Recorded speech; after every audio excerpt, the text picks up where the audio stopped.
Some days just feel heavy. Work drains you, a small argument stays in your head longer than it should, or maybe you're simply exhausted from carrying too much for too long. And before you even notice it, you're lying in bed, scrolling through your phone, adding things to your cart, hoping that buying something might make you feel a little better for a moment. Sound familiar? Today, I want to talk about something so many of us go through but rarely admit out loud: emotional spending.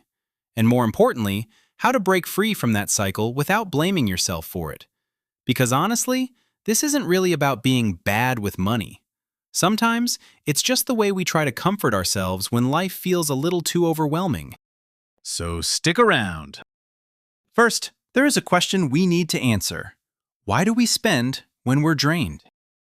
Most of the time, we don't even realize we're doing it. When you're exhausted, stressed, or sad, your brain is desperate for a quick hit of dopamine, that feel-good chemical.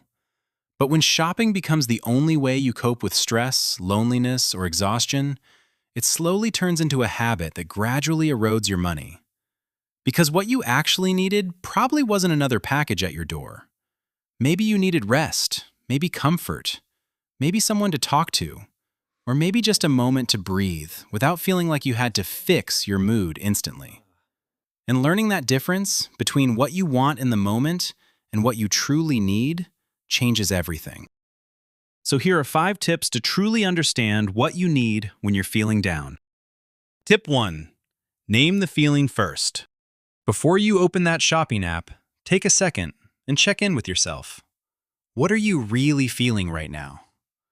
Maybe you're exhausted, overwhelmed, or a little lonely, even if you can't fully explain why.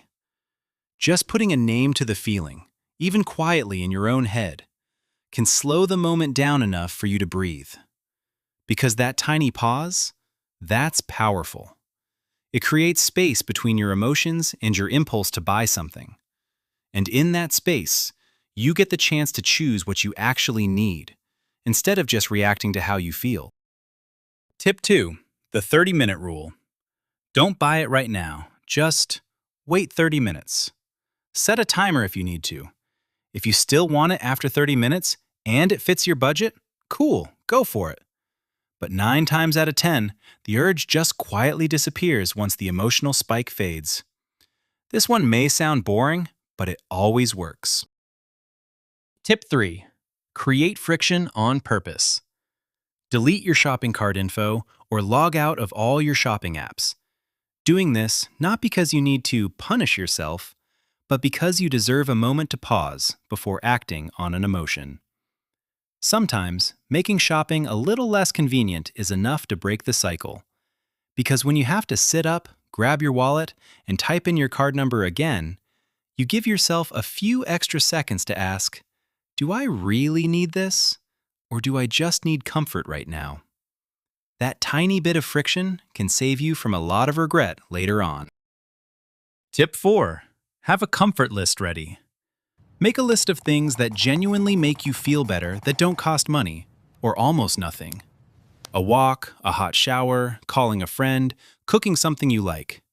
When you're drained, your brain doesn't brainstorm well, so do it now, when you're still calm. Write it down and put it somewhere you'll actually see it easily. And finally, tip 5. Give yourself a feel-good budget. This might sound a little backwards, but sometimes the healthiest thing you can do is permit yourself to enjoy something small. Set aside a little no-guilt money each month. Maybe $20, maybe $50, whatever honestly feels manageable for you. Because when you never allow yourself anything, spending starts to feel emotionally loaded. Eventually, all those restrictions catch up to you. That's when one stressful night turns into a $200 impulse buy you didn't even really want. Giving yourself a little room to breathe makes it easier to stay in control, without feeling deprived all the time. Okay, since we're here, here's something I really want you to remember.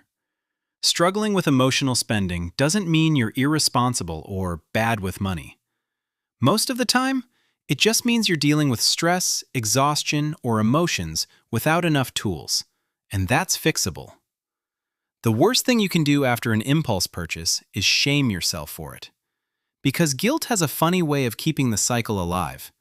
You feel awful, so you look for comfort, and suddenly you're back on a shopping app again.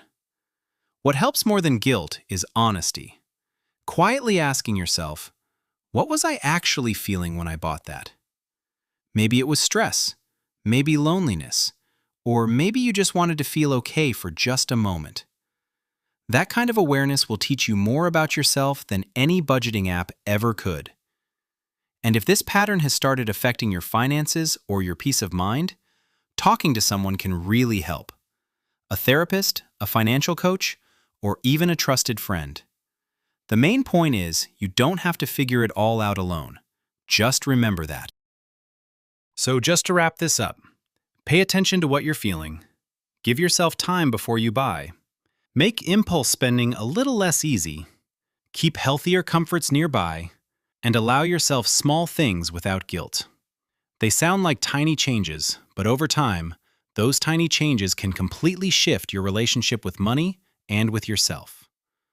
And if this video made you feel a little less alone, give it a like, okay? Also, I genuinely want to know, what's the most random thing you've ever bought while stressed or emotionally drained? No judgment here, we've all had our moments. Please subscribe if you want more honest conversations about money, habits, and real life. No pretending, no shame, just pieces of advice from a friend. See you in the next one.